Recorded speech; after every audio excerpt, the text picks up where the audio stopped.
It's great to be joined by Ronnie from As It Is. How you doing? Yo, I am so good at Hertz. We are currently in the Midwest in the middle of a snowstorm on the Welcome to Elsewhere tour. We set it off, and this tour has been nothing less than interesting. Happy to be here. What time is it over there? Because this is what I love about Zoom is the fact that it's like 7 p.m. in the UK and it's what about 2 o'clock in the afternoon. It, it is 2 p.m. Standard Eastern time. Yes. This is the one good thing about the pandemic is that this became more of a thing. But it's great to be able to do this. So I'm the type of person where I'm a serial FaceTimer. I mean, if I get a text from you, I will be the first person to just like, boom, FaceTime. And you're like, hey, listen, I'm just trying to text you. I'm like, hey, listen, well, I'm just trying to FaceTime you. So we got to meet in the middle. So no, I actually really love the video call. So this is great. Yeah. I mean, first speaking to people in person, but obviously you're in the Midwest and I'm in Fairham, so it's a bit different. Yeah, I just to give you a little view. I mean, I don't even know if you can see out there. Wow, I don't that's even know if you amazing. can see the snow. It's coming down. Yeah, I mean, we never get snow, so that's a nice view. Yeah, Um, no doubt. It is silver skies over there. I miss the UK right now, actually. I haven't been back in a few months. I was just recently over for our frontman Patty, his wedding. I was his best man, so I got to fly over. And before that was slam dunk. Hell, before that it was just before the pandemic. So I need to. I look forward to now that the world is opening back up and getting over there a little more. yeah, it'll be nice to have you guys back. I feel really bad because I heard I missed 2003. I thought, oh, this band's great. I really like these. Started telling all my friends, and they were like, yeah, they've been around for ages. I was like, why didn't you tell me? Why did no one tell me? You want to know what's wild, Dave? Is that this album, in so many ways, is reintroducing us, or maybe just introducing us for the first time. Yeah, Where so many people have not heard of us, and obviously, we're so fortunate that so many people and so many of these songs are starting to like really catch on. Obviously, I don't give a fuck went off really, really well when we dropped it in May, and we had this strategy where we're like, we just want to drop a new song every 6 to 8 weeks, and we want to be consistent. Obviously, we have no idea how long this pandemic's going to go on for, so let's just be as song heavy as we possibly can, because we haven't dropped a record in, hell, at that point, almost 3 years. yeah. So between the IDGAF to Live to Me to we did a double drop right before Slam Dunk. I actually think the day before Slam Dunk we did I Love You, How Are You, I Don't Care, I Can't Take It, double drop. And then while we are over there, we actually filmed the music video for I Miss 2003, and this was last minute. I mean, we were like sitting around kicking ideas, and like this cycle we're just like, what can we do that is to keep us fresh and reinvigorating, but like also pays homage to like everything that we wanted to do when we were coming up in the scene as kids, And after we wrote MS 2003, we knew we wanted to shoot a skate park video, and we were looking into doing it Brighton at like the outdoor park. Yeah. But we just didn't know if we could get all the permits necessary. So right up the street in Brighton, they have an awesome indoor park, and it's a non-for-profit, really, really rad place. We ended up hiring out some local skaters, of all ages, to rock up. We put out a post, I think like 18 hours before, and we ended up having 100 fans sign like a thing and like come out with a waiver, and all last minute. This was like last minute. Our guy Ian pulled up. He's been with the band since like the Sticky Mike days, like way back when. But yeah, that entire thing with I Miss 2003 was the last record that we wrote, or the last song that we wrote for the record. It was a last minute video. But everything about it was just like the throw and go. I think it's like the youth and the energy of that era and that time.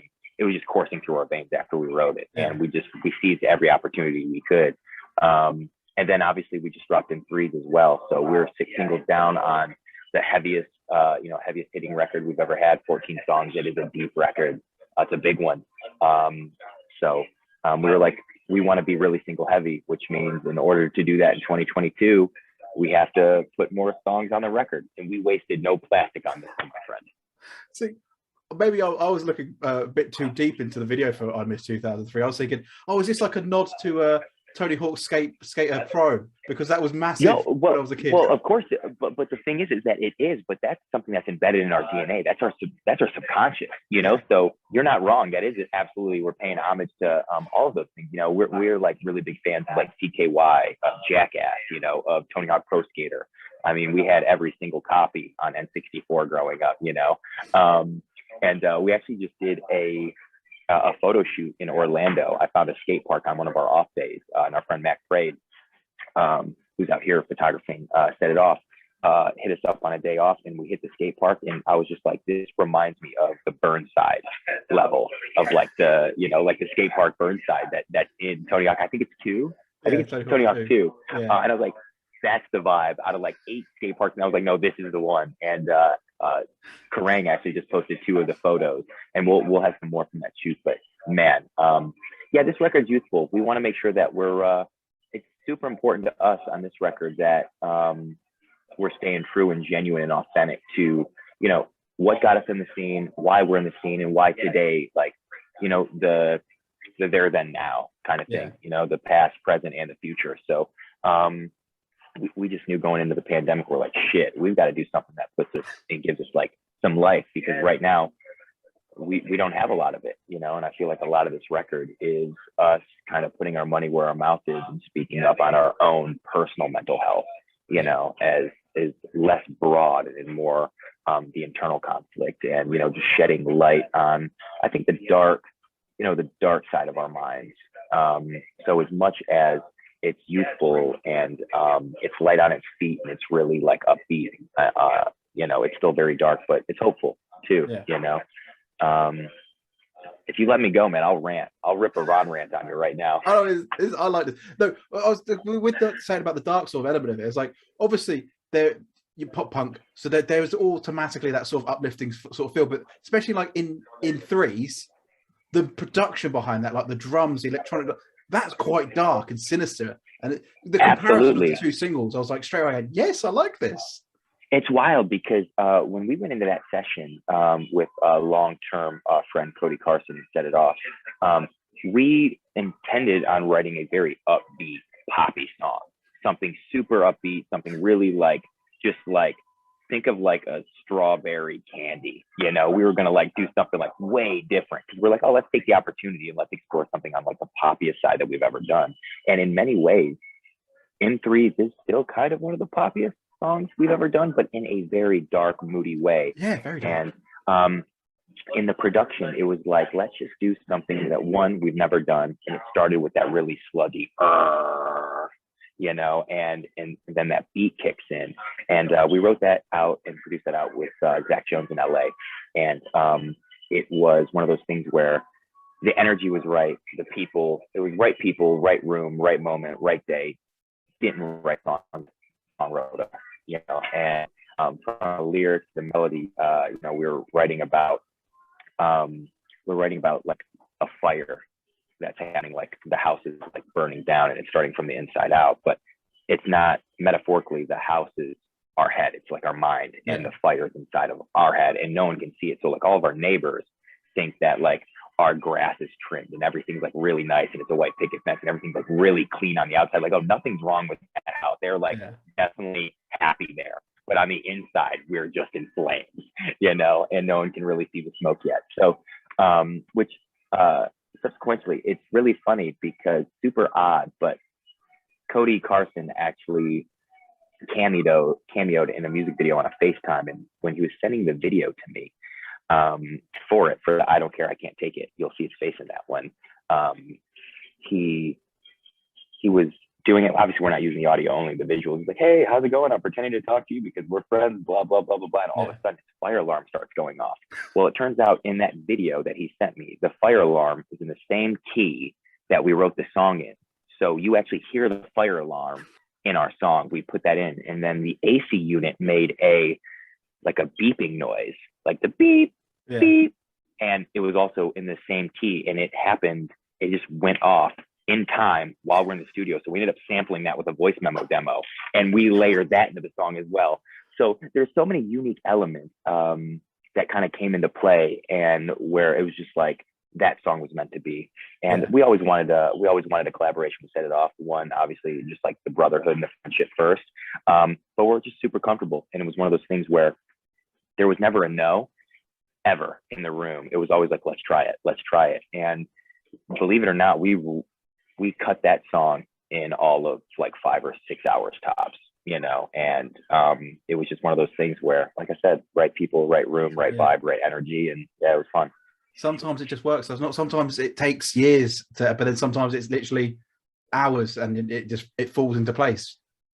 Yeah, it's funny because, like, not even to sound like egotistical or anything like that, because, Cody and Patty, myself and Zach, like, we care about the craft of songwriting so much. It's something we take very seriously, and we love it. And we put a lot of energy, thought, time into it, and I oftentimes, like, we leave a room after 3, 4, 5, 6 hours after doing something like that. And we're like, man, is this just in our heads, or is this really as dope as it feels right now, And I oftentimes think, like, when Babe Ruth hit his, like, 555th home run, do you think, like, he didn't run the bases and was like, oh no, let me redo it, it wasn't good? It's like, no, he put in that time and that energy to be able to do that. So I feel like when you have, like, like a powerful room like that, I don't think that you necessarily, like, judge the time in which it took you as much as you judge the end product, right? And like you said, the process changes and it's different. Some days we could write a song for 6 weeks, 6 months. There's some songs in Patty's vault that I think he's still writing after 6 years. But it's very much so one of those things in this record where we're like, all right, if it feels good, if it sounds good, if it makes us feel something, let it just be that, and let's move the hell on. Because one thing we did do with this record was beat a dead horse. If we sat on it for a very long time, we scrapped it, it's done, we're moving on. Like, we wrote so many songs that, like, we spent no more than an hour on, where it's, like, fully fleshed out. Probably 100 songs exist in the Hemisphere, with, like, lyrical VMDs and hooks and all these instrumentals, and we just canned them after an hour because ultimately, like, they just fill up for us, and it wasn't like that nonstop train. So, like, these are the 14 songs that just moved us, and moved us quickly, and we didn't want to question them. And it was, like, in the moment, we were hoping the outcome would be, if we can make people feel what we feel in this moment right now by just cutting it and letting it be, hopefully that'll work for us. And so far, so good. It's going well. It's a fucking, like, we see this thing coming out, and it's like, this record drops. Today's February 3rd. Did we talk about the day?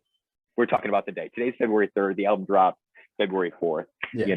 And it's like, holy heck, this thing's coming out, and it's happening. It's all happening.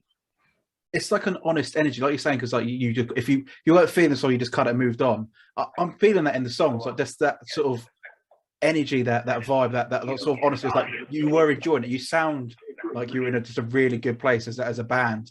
Like, even going, like, talking about, like, sort of mental health, like, but in a positive way, like, talking about, you still seemed open to it and stuff like that, rather than just kind of like, it's one of those things too, where when we were writing this record, we were arguably in the worst mental, emotional, probably physical space too, because, we worked so hard to do and to be something, and then when that's taken away from you and it's out of your control, and there's no timeline, there's not an expiration date. I mean, heck, we're in the middle of a pandemic, and we're somewhere in the Midwest, 5,000 miles away from home, in the middle of a snowstorm. We've had 2 weather cancellations. We've had 1 COVID cancellation. We've had 2 COVID cases. We have, like, all of these obstacles. So even touring in 2022, like, we just dropped the song I Miss 2003, but we're all joking. We're like, we really should have released a song that said I Miss Touring in 2018. But it's one of those things where we were in a very dark place. But I think the premise of the record is, the biggest thing is, I went to hell, but the last 2 words are the standout and back. It's like, this was our journey. This is what we found. This is what we felt. We put our money where our mouth is. And the thing is that for the first time, probably in the history since the Great Depression that our grandparents were in, for the first time in history, our generation probably is all feeling the same exact thing at the same exact time. And that is a very unique thing. Anxiety is at an all-time high. Depression is at an all-time high. Self-sabotage, self-hate, thoughts of self-harm and suicide. Like, these are all very real things. And they exist in us. And tour gives you the opportunity and the ability to escape a lot of those things, because it's just on to the next, on to the next, on to the next. But when touring came to a halt, we came home, and it's like an identity crisis. Like, oh, heck, what the heck are we if we're not touring rock band as it is? like who are we as individuals coming home after spending the last 3, 5, 7, 10 years only focusing on this, you know? And I feel like where our words have failed, because we're not a very big social media band. We're doing our best, you know. It's hard to stay positive, you know, and to be posting the highlight reel when there's not much of that, you know, during the time. So where our words have failed the last few years, we believe this album will speak, truly. Yeah. So no, I've been loving the singles that we've had so far. Just to quickly get on Miss 2003, because I was really annoyed because you put out the thing like guess the 13 references. I thought I'm going to smash this. I only got 5, and I was really annoyed. I missed Jimmy Eat World because Jimmy Eat World are one of the most underrated bands of all time. I love Jim. 100%. 100%. Yeah. You know, I shook Jim's hand. We played Jimmy Eat World, or a festival with Jimmy Eat World. It was Gunnersville. And it was in the heart of London, like in a park under a big blue tent. And it's so funny because like he's just outside of the blue tent, and the way that like the sun was like coming through a cloud, and he was like playing an acoustic guitar, and he's all alone. And I'm like, that's Jim. And I was just like, he's real. You know, like how many interviews have you seen with Jim?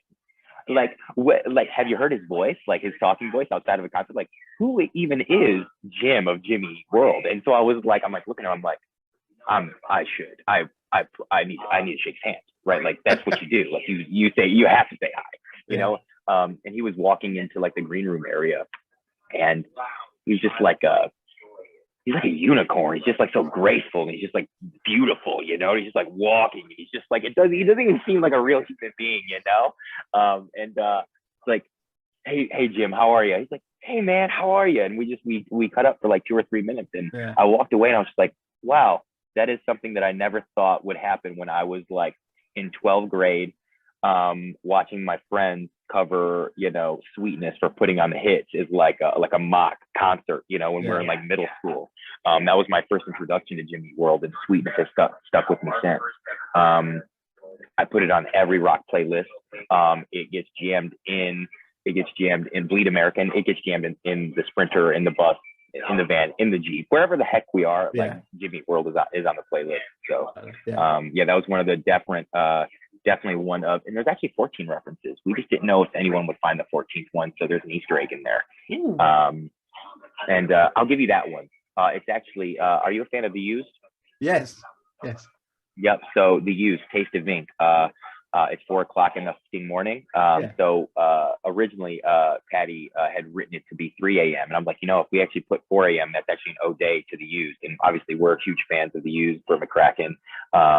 And actually, there's a song on our record that we pay homage to them, or at least the energy and the vibe when we're trying to encapsulate. It was Take It Away, and that song's called I Want to See God. So lots of love for those guys. And so the 4 a.m. reference is tipping our hat to a couple bands that built us, and you know, The Used was a really big part of our life. Our life. I know, it's amazing because I was 12 in 2013, so all those bands was when I was first discovering music, like for myself. I love all of them. I was like, yes, 100%. Every song. That's it. Like this. You know, that was it. Yeah, man. I mean, like even like the 90s, like my sister, Lindsay, is I owe her everything for who I am, like as a creative and as a musician, because she opened my mind to hip hop. You know, coming up in Detroit, I feel like before A&R was like a thing in the streets of Detroit, like Lindsay had like, you know, mixtapes and was like always like putting songs on tapes. And was like, oh, this is sick. So when I was driving around with her and her friends when I was like 6, 7 years old, she's playing like Tupac and, you know, Biggie, and she's playing Nirvana, and she introduced me to this whole world of music. And I was like, wow, this is cool. And the people that are listening to these songs, they look cool and they sound cool and they talk cool and they're all smoking cigarettes. I'm like, man, they're all so cool, you know? So I feel like coming up at an early age, you know, and then obviously getting into, you know, like Linkin Park and like the new metal and like the POD, and it getting into like then eventually like the drive-through era. Well, obviously, you know, the Good Charlotte, the Blink-182 and the MXPX and the Social Distortions and, you know, Rancid, but then going into like, you know, Simple Plan and Homegrown and Alistair, and going down like this rabbit hole of drive-through bands. you know, and then going into a tooth and nail phase of like the post-hardcore where I'm like now hardcore dancing and flailing my arms around in a mosh pit wearing like Adidas Sambas and gym shorts, you know, with like a cut off shirt, looking like an idiot, you know. Yeah, this scene is the reason why we have our personality, the reason why we have our identity. It gave us a home, it gave us a place, it gave us a place to not just express ourselves, but man, after a long week at home, no matter what would happen, you know, I would collect, you know, 500 pop bottles or, you know, 150 pop bottles, whatever it would be. And I would either buy the CD and then I would get a ticket to the show, and all of us would throw in $5 in gas, and we would drive 2 hours to the nearest venue as 16 years old. And we would hardcore dance, and we would sweat, and we would bleed, and we would fight. It built us. This scene is amazing, you know, and this is our love letter to the scene. I Miss 2003 is our love letter to the scene for, you know. I mean, music is a community, especially I love the alternative community. It's one of the greatest things to ever be involved with. Everyone is just so nice, and the music is just amazing as well. And it's just the whole thing. Like you said, when I was like a kid, when I was a teenager, you'd feel like shit, and then you put on a record, and you're just like, I know what's happening. Like it. Yeah, it's like my first tattoo was a Coheed and Cambria tattoo. You know, me and my best friend Davey. You know, when we would like be like dancing in mosh pits, people thought we were in a gang because we had the dragonfly on the back of our arm, and he had a different color than I did. He had red and I had green. So they're like, "Oh, what gang are you guys?" And we're like, "Oh no, we're really big fans of Coheed, and we're like brothers." So you know, that's just why we got it, you know. But it's just, you know, it's like when you get branded like that, it just like opens up a completely different door. It's like I've been in coffee shops all over the world, and people are like, "Yo, Coheed, I have it too." And it just starts an entire conversation. Before you know it, I burned an hour out of my day talking to a complete stranger, you know, about, you know, with the New Jersey City Atlantic, the Jersey City Atlantic song by Coheed. It was one of the first I listened to him, where it comes in on the bell, you know, riding. It's like I could go on for hours about this scene and about what it's done for me and how it's crafted the man that I am and the men that we are, you know. And it's one thing that I feel like there's no way this record would exist if we didn't grow up in the early 2000s. Yeah, there's no way we wouldn't be here. Let's face it. Yeah. What would you be doing, Dave? Yeah. I mean, it is the best. It was the best time to grow up, because at the early 2000s we had like the rise of new metal. I'm a proper new metal kid at heart, but then we also had like the early days of Slipknot and like Deftones and Korn and Biscuit, and 100%. Oh, Limp Bizkit, let's go. Korn, Disturbed. I'm trying to think of like a lot of these bands that were like on MTV2 and on Fuse Television. Well, I used to watch it back when it was like Much Music USA.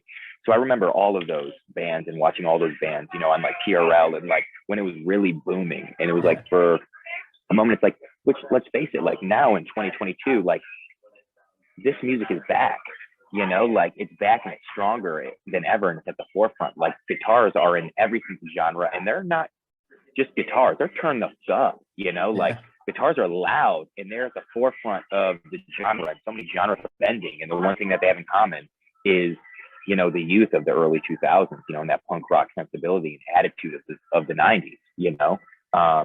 It's never been cooler to see hip hop and punk rock come together in a really cool, sincere way. And it's allowing everyone to win right now. And, you know, I'm just happy that I'm still alive to see it.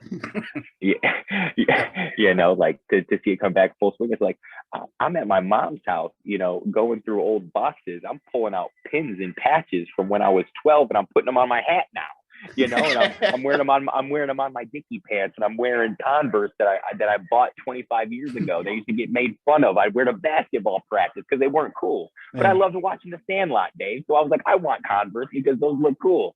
They weren't cool. They're cool now. Yeah. You know, and it's just like, you know, I feel like I'm living my best life now. I get an opportunity to relive my childhood as a grown-ass adult man, and it rocks. It's never been cooler. You know. and also inspire others, inspire other kids as well. Yeah.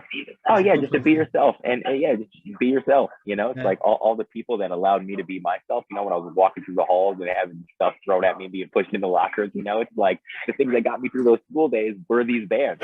And if As Is can be that and contribute to that, there's a lot of strength and a lot of power in the thing. And I think that songs have a really unique ability to pull you out or pull you through or to push you through some of the Yeah. weird, tough, like turbulent trial-ish times, So yeah, it feels good. Thank you so much, Ronnie, for your time. I know you're in the middle of a snowstorm, so and in a coffee shop in the middle of nowhere. So I'll let you go. Wouldn't have missed it. Well, listen, thank you so much for your time. Yeah. That's all love. And let's do it again sometime. Yeah. Well, thank you. Well, hopefully when you're in the UK next. I tell you what, we're late May, early June. We are supporting the absolute legends and good friends in Mayday Parade all over the UK. I think there's 8 tour dates. Come out to one. Yeah, we'll do. Thank you very much.